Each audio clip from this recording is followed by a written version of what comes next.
Uh, First, I just want to thank you for inviting me today to discuss this topic.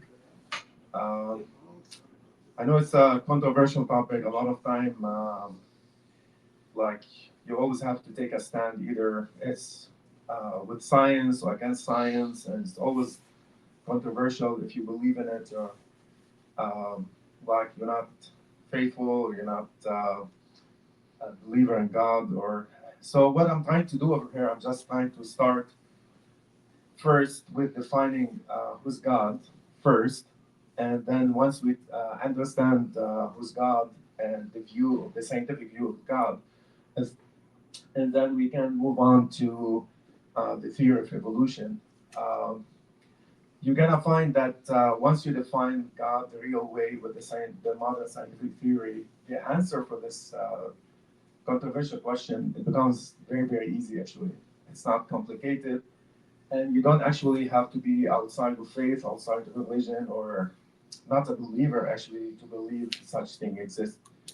Uh, it's a little bit new view to God, to religion. So I just want to take your time to understand what I'm trying to explain over here. Um, so, so ultimately, like during the religion, there's two different views for God. There's one, what we call the traditional mechanical view of God or Allah. So the traditional view, it's always you imagine God as a mechanical creator. So what it means, a mechanical creator is like a craftsman who built a chair, or who imagined God as a separate entity who created the universe as a clock, and then he stepped away 13.5 billion years ago, and then this whole universe is working like a clock with all this science, physics, and everything that's input. But this traditional mechanical view of God, it poses some serious problems. First, it makes God as a distant entity. So, like as an entity, every time you ask any of you right now, where's God? So always we imagine like he's a distant entity. He's a like a different galaxy. He's very far. It's not close to us. And also, it limits God to a specific time during this 13.5 billion years that created the universe. So it will limit him in time and it will limit him in space. And then the other thing is like this mechanical view of God, it portrays the creation as something independent that runs in its own. And it also reduces the divine action to kind of like God that occasionally he intervene in this world. And a lot of time we say why he's not even intervening with all this wars and everything else, all this mess that's going on around the world, why he's not intervening. So this mechanical model, this is what's creating all this debate between science and between religion, and this is what's creating this, if you want to call it, separation between science and religion. So there was an alternative view of God, God as a fabric of existence. So this view, I'm not the first one who came up with it. A lot of Sufis, uh, what we call in Islam like Arifin, they came up with this view. They look at God as a not separated from existence. They look at God as the existent himself. And they call it then a lot of time as unity of existence. So this view, what we call like أينما تولوا فثم وجه الله. So this view that sees God in everything, sees God as an ocean of existence, an ocean of being, and everything arises from Him and goes back to Him. No, but I'm gonna explain it now. I'm gonna explain what's the view in Islam and other religions, and then I'm gonna see if the modern science that we have right now it proves this theory more or proves the mechanical theory more. Okay, so. Uh, so whenever God says like Inna lillahi wa inna ilaihi raji'un, so we start from this ocean of existence and we go back to this ocean of existence. So a lot of time we think of this word as whenever somebody dies, goes back to God, or ruh, or his soul goes back to God. But the modern science right now is trying to explain it more, and it supports that view that everything starts from this ocean of existence and everything goes back to this ocean of existence. So instead of saying from dust to dust, you're saying like from like atoms to atoms, or from these atoms to that quantum field, unified field of existence. So this is a point of view that God as an ocean of existence. It's not only pertaining to one religion. And if you really deeply think about it, it unifies all religions together. Like Jesus, a lot of time talks about it as a kingdom of heaven. Buddhism, they describe that source of creation as emptiness, and Hinduism, they describe it as Brahman. Sufism, they call it as fana, or going back to God, or dissolution into God. And Judaism, they call it Ein Sof. And then with the modern physics, they start talking about unified field of existence. So what we're gonna try to explain right now, how does that modern science, it goes along with this view of God, like God is the ocean of existence. It's not just a mechanical entity who created the universe and he stepped away like some like far galaxy. So it's as simple as that. Once you understand this point of view, you will be able to answer the theory of evolution very easily. And you're gonna find that doesn't go against anything that you believe on. So with the modern science, this is for the last 100 to 100 years. You can see the nature, us, the tree, everything in nature, the universe, goes back to those molecules. And this molecules goes back to the atoms. And the atoms goes down to something what we call the string theory. So the string theory also goes down to this unified field of existence they call that quantum field. So as you see, like even though you have like trees, humans, everything that looks different on the surface, but if you keep going down, you will get to a point where everything is the same. Everything is this quantum field of existence. So this is the same theory that everybody was talking about. That Jesus was talking about as kingdom of heaven. The Buddhism they call it emptiness. Uh, that Hinduism also they call it Brahman. With Islam, with Sufism, they call it Fana. So this is a quantum field of existence. So most of those, and now you can ask the question, how did they came up with this conclusion like 1,000 years ago? So this is more like experiential kind of things.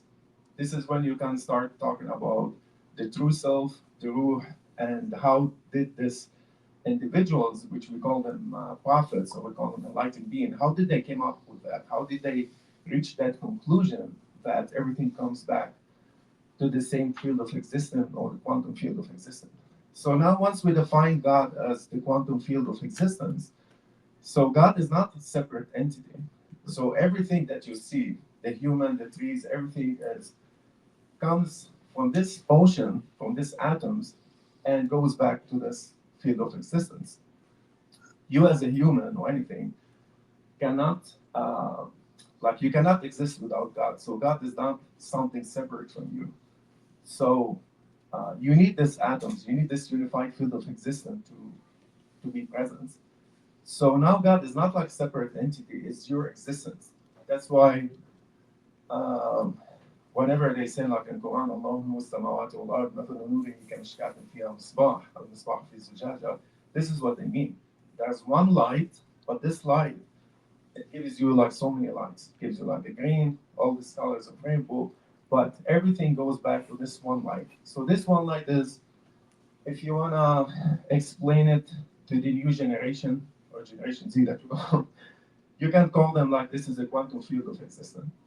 So in a sense, whenever you're talking about the universe, you're talking about the universe as a conscious, super intelligent universe. A lot of time, whenever we look at the universe, we look at it as an entity, doesn't have conscious, doesn't have intelligence, and this universe is separate from God. But if you go with this kind of theory, you can slowly start to understand that God and universe are not like separate in a sense. I'm not saying like God is the universe. Uh, that's because of the short of the time. We can explain why uh, the emergent idea of time, why there's time to begin with, and how come if the universe is what I call God, why the universe keeps changing. So that's a different discussion. We can do it later. But for now, just if you think about it a little bit, about like how everything goes down to atoms, everything goes to the string theory and the quantum theory. So overall, whenever we're talking about the divine, and we're talking about us as a light. So just in Quran they say Allah نور السماوات والأرض مثل نوره كمشكاة فيها مصباح. Um, so now the best synonyms that you can explain to the generation that live in this age is the projector. So if you look at the projector right now, you have one light, but in the screen you see different colors. You see actions, you see trees, you see everything. So everything is a projection of God in a sense. So whenever, like 1,000 years ago, the prophet he couldn't explain to them like a projector did not have this synonyms as projector. So that's why he said al misbah. So for now, if you wanna kind of get this idea a little bit closer, you can think of as a projector. You have one light that giving you all the colors and everything. And this is with the modern science. So we go back to the theory of evolution. So how are we gonna connect all this discussion that we had so far to the theory of evolution? So, and what's the difference between the theory of evolution that Darwin supposed with theory of evolution that I'm supposing right now, I'm kind of proposing right now. So as we mentioned that all the universe has this quantum field or unified field of existence, in a sense, this there's a conscious and intelligent universe.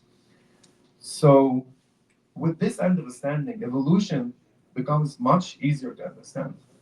So once you understand the true nature of God, then evolution becomes much easier to understand. And whenever you talk about evolution, there's a couple of things that misunderstood in all the religions. So whenever God said be and it is, kun fayakun. So first is the timing. Like how does God create? So if God wants to create like a humans, does he create them as a magic? Like suddenly out of nowhere, you will have a human? Or since we discussed that everything in this nature is the quantum field and the science, the cosmic law, the gravity, all the science is actually a direct reflection of God.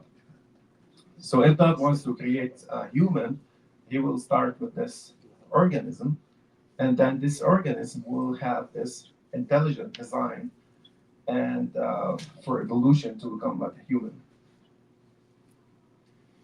So, and whenever he said like he created the universe in 6 days, it doesn't literally mean he created the universe in 6 days. It could be like billion of years, could be billion of years, right? Because that unified field of existence is outside time. There's no time for they're kind of like stable, yeah, timeless. So since like God creates, it doesn't just create from above. So God is the actual woven in the fabric of existence, and and this organism, they have this innate intelligence in them that will help them um, kind of like a progress from unicellular organism to multicellular organism in the future. So Darwin, the way that Darwin proposed evolution, so we all can see that evolution is real and scientific, and they keep finding evidence of it. So you cannot deny it based on faith, based on because one religion said that Adam was created 6,000 years ago, and then you say that the science is wrong. So when you understand that science is God, and God is science, and God, when He created everything, He created through the cosmic law, created the chemicals, equation, through the math, through everything. So one thing that you cannot deny that. But what is Darwin proposing? He describing a kind of evolution that's based on random variation, based on natural selection, and survival of the fittest. So this is kind of evolution by random, basically. So whoever survival of the fittest will survive, he can progress, he becomes like a human and stuff like that.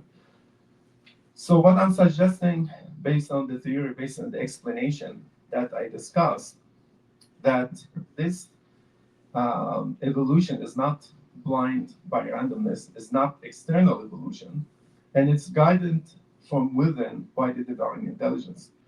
So God or the divine intelligence or the super intelligence is not an entity outside guiding this organism to manifest or guiding this organism to have an evolution. It's actually the universe itself, this quantum field of existence, who's creating all these atoms, is the, if you want to call it a supercomputer, but it's the one who is driving this evolution, and he's the one who is increasing the chances for this organism to adapt and adjust with the environment and continue its evolution. So what we're proposing here, we're proposing that God moving into life itself, and adaptation is as inner guidance, and evolution is a divine creativity unfolding.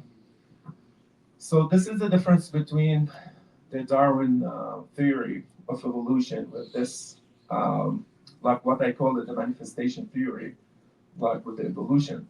So this evolution is based on internal intelligence. So the organism itself, the universe itself, has innate super intelligence woven into them, and God is actually the ocean of existence. Um, so everything arises from Him, like the ocean, and everything goes back to Him. And this is an evolution by design. So that doesn't mean that survival of the fittest or by random. Actually, this is the divine Himself or God Himself that's guiding or that's doing this evolution from within those organisms. Is the reality of existence. Yes. Yes. So, as a final integration, God is not a separate from the universe in a sense. I mean, I know that may propose a different view from the mechanical view that everybody used to. And creation is not like at a point in time, like God created the universe 13 billion years ago, and now He's separated from it. And actually, there was an ayah in Quran said, like, in Allah yumsik samawati wal ard an tazula. And in that sense, that creation is happening in a blank time, actually. So time by itself is not fundamental to the universe. So time by itself, it comes in from the observer because we are observing the universe. That's why we have this sense of time. But the universe itself is constant, and this constant universe it keep updating itself, it keep refreshing itself in a blank time. So blank time is the time like Granular time, yeah. having zeros. The least division in time. Yeah, so it's like one with 43 zeros of a second. So the whole universe is coming in and out of existence with that speed of time.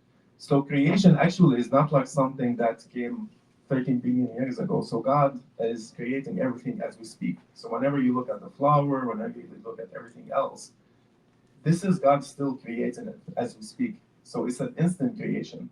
So this is what you call kun fayakun in that sense. So he's always creating. But then there's another question arises like if the universe is constant, why we keep having everything that's changing? But that's kind of a longer discussion. What we want to just finalize and summarize this whole thing, we do believe in evolution, but this evolution is by design. That's guided by the super intelligence that's woven into the fabric of the universe, if you want to call it that. So that's it. So for you, evolution is God's plan. So actually, is God doing the evolution himself? So it's not like he had a plan for evolution. So he is the plan. He's the one who's actually guiding this organism to get to one. So.